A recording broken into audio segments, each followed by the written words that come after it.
Jumping into the number 5 spot of the best budget gaming monitors of 2024 is the Pixio PX248 Pro, coming in at a price tag of $159.99. If at any point during the video you want to check out any of the 5 monitors in this video, there's Amazon links below for the US, UK, Canada, and international links, but let's talk about the Pixio 248 Pro. Currently at the time of filming, it's not in stock in the US, but it is coming back in stock, I believe. So we currently are recommending the PX248 Prime S if it's not in stock, and that will be linked below, but as soon as it comes back in stock, we will be switching the link to the 248 Pro. All right, so this is a 24-inch panel. It's very budget friendly, but it still has quite impressive specs that held up after testing. This is a very impressive monitor. This hits 165 Hertz, and I believe this has FreeSync Premium Pro. I was able to have variable refresh rate on with HDR at the same time, which is usually FreeSync Premium Pro, which is extremely impressive at this price point. One thing to note here is no variable refresh rate is supported through HDMI only DisplayPort. So if you are plugging in a console here,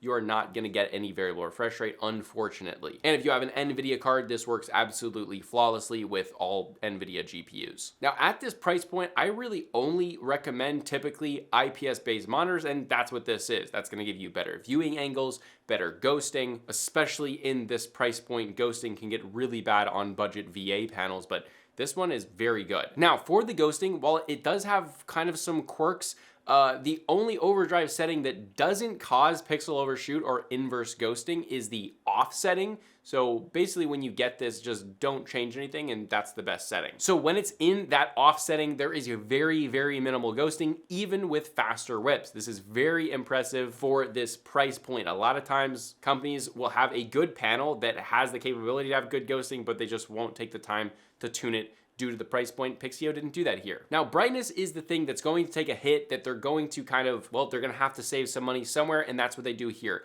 After testing, this reaches about 280 nits of brightness, which is definitely slightly under average, which I would say is about 300 nits, but in a dim or dark room, this still looks great, as the color gamut is actually ridiculously wide for the price of this monitor, covering 98.9% of the DCI-P3 color gamut. If you have no idea what that means, that is extraordinarily impressive. In HDR, colors look awesome. It's very vibrant, it's very beautiful, and that's something that's a lot more premium. So if you do mainly game in the dark, this is definitely something where I would be comfortable foregoing that brightness to then get that color gamut, which is fantastic. Overall, even with the lower brightness, this is my favorite and most recommended 24-inch, 144 or 165 Hz gaming monitor due to great ghosting, FreeSync Premium Pro, and a super wide color gamut. But with that, let's move on to the number 4 spot, and this is the GIGABYTE M27Q, coming in at a price tag of $299.99. Bumping it up a little bit, but still an extremely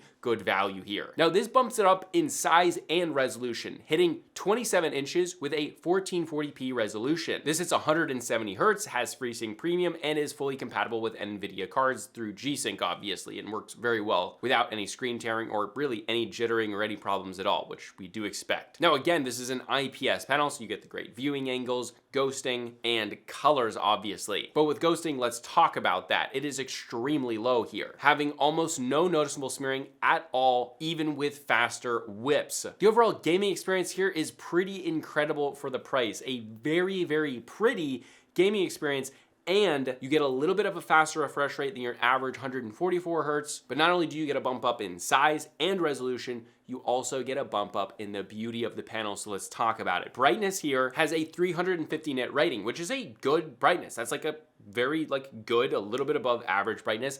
But after testing, this managed to hit 430 nits of brightness, making this very, very bright in SDR. For the price point and all the other specs you get, that is exceptionally good. The image is vibrant and beautiful, and the colors are great here, covering 92% of the DCI-P3 color space, giving you a little bit more colors in HDR. So overall, this is a very, very pretty monitor for the price, and something definitely worth considering. But with that, let's move on to the number 3 spot, and this is the Dell S3422DWG that it has an MSRP of $499.99, but is like almost always on sale for $399.99, and it occasionally goes on sale a little bit lower. Now this here is a different form factor. This is a 34-inch ultra-wide with a 21:9 aspect ratio that gets a 1440p resolution that adds extra pixels to the left and the right to still maintain that 1440p resolution,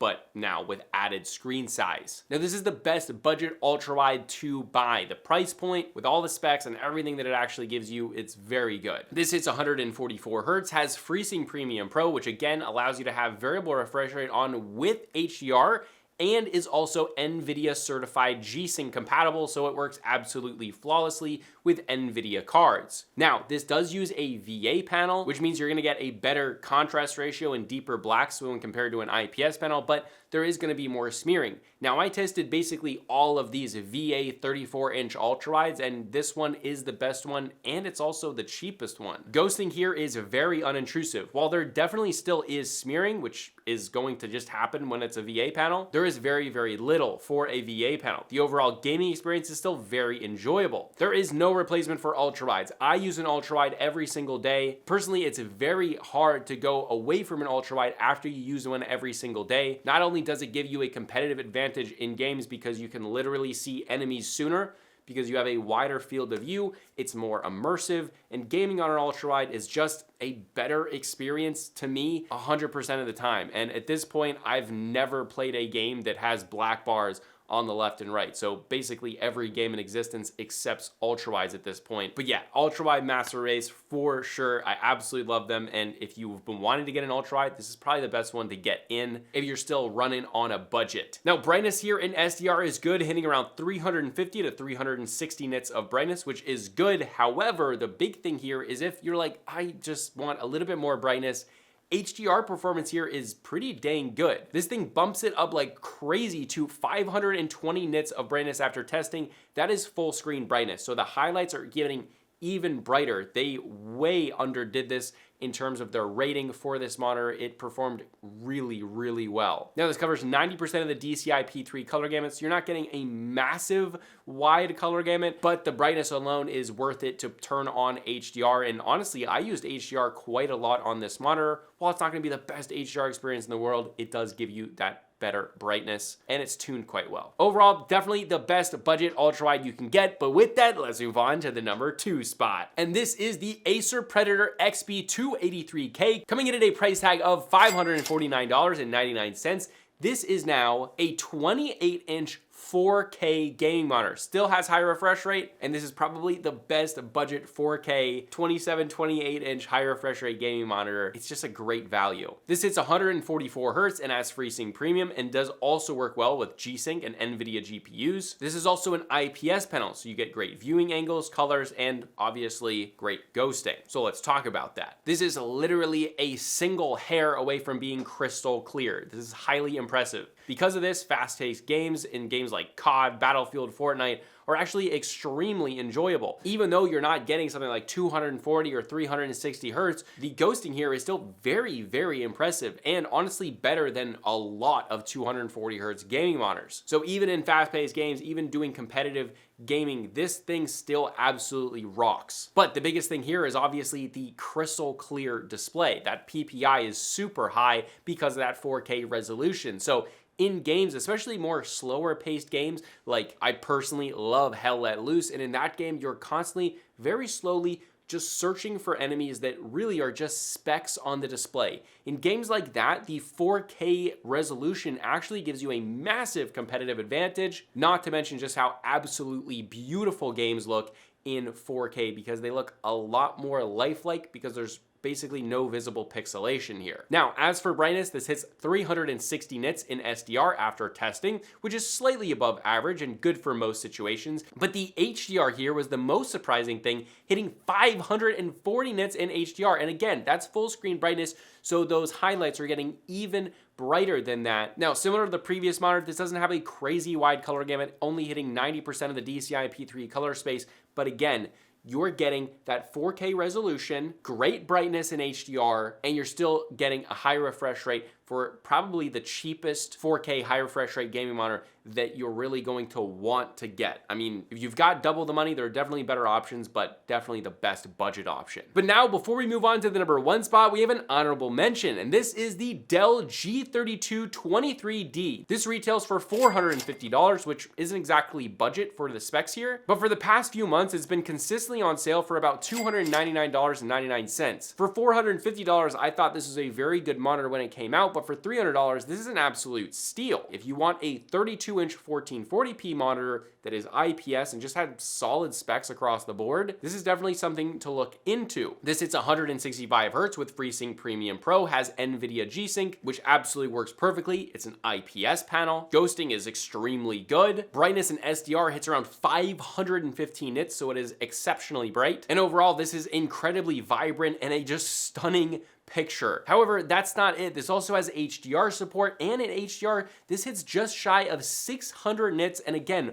full screen brightness. So that is very, very bright. The colors are also great here, especially for HDR, having a little bit better coverage, covering 95% of that DCI-P3 color gamut. In-game colors look great. They look very, very vibrant and stunning. And overall, if you can snag this for that $300 price tag, this is a great 32-inch 1440p gaming monitor. But with that, let's move on to the number 1 spot. And this is one of the coolest monitors to be released. This is the AOC Q27G3X-MN, coming in at a price tag of $279.99. You are getting a massive amount of value for every single dollar here. This is one of the monitors that shocked me to my core, and I think it is the single best budget monitor of 2024. This is 27 inches and 1440p. This hits 160 Hz natively with a 180 Hz factory overclock on the display port only. It has FreeSync and is G-Sync compatible and works really well with no problems there. Now, this is a VA panel, but just wait, because this is mini LED lit. This has 336 local dimming zones, giving you an incredibly real, true HDR experience,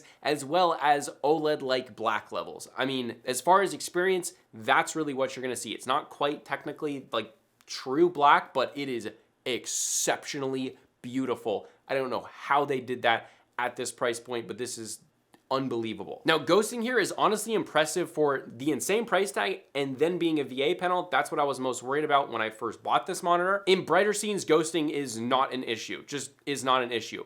In the more darker scenes, which is expected with VA panels, you will get some ghosting, but still, for a VA panel, it's very, very minimal and honestly is not a problem, especially since we're only sitting at 180 Hz. I would not say it's a problem. Definitely not as crystal clear as some of the IPS panels, but guys, it's so freaking worth it. It's so freaking worth it with everything else this monitor gives you. You're still able to do fast-paced gaming and things like that. But let's get to the meat and the potatoes here. Brightness and SDR managed to hit a whopping 560 nits of brightness, which is absolutely fantastic. This monitor is very, very vibrant out of the box, as well as the typical VA panel, like washing out when you move side to side, is much better than your average VA panel. The viewing angles are significantly better, and the overall look of this looks more like an IPS panel. Colors just tend to look different on VA panels versus IPS panels. This looks more like an IPS panel. It is exceptionally vibrant. This is a very, very nice monitor. Now, colors cover 96% of the DCI-P3 color space, so on top of that, you get a HDR 1000 nit rating, so those highlights are going up to 1000 nits. The HDR experience here is exceptionally good. Colors look absolutely beautiful, vibrant, and saturated, and those dark blacks look deep and inky black. Overall, this monitor feels like it's $500 or $600. It's literally that good. It's so impressive. If you want a 27-inch 1440p gaming monitor, but you want absolutely stunning visuals, there's no question, like 95% of you should buy this. Again, if you want to check out any of the 5 monitors in this video, there's Amazon links below for the US, UK, Canada, and international links. I'll also link below the honorable mention. The AOC Q27G3 absolutely shocked me. I mean, it is so unbelievably good. It's wild. But yeah, this is a consumer tech review, and I'll see you guys in the next video.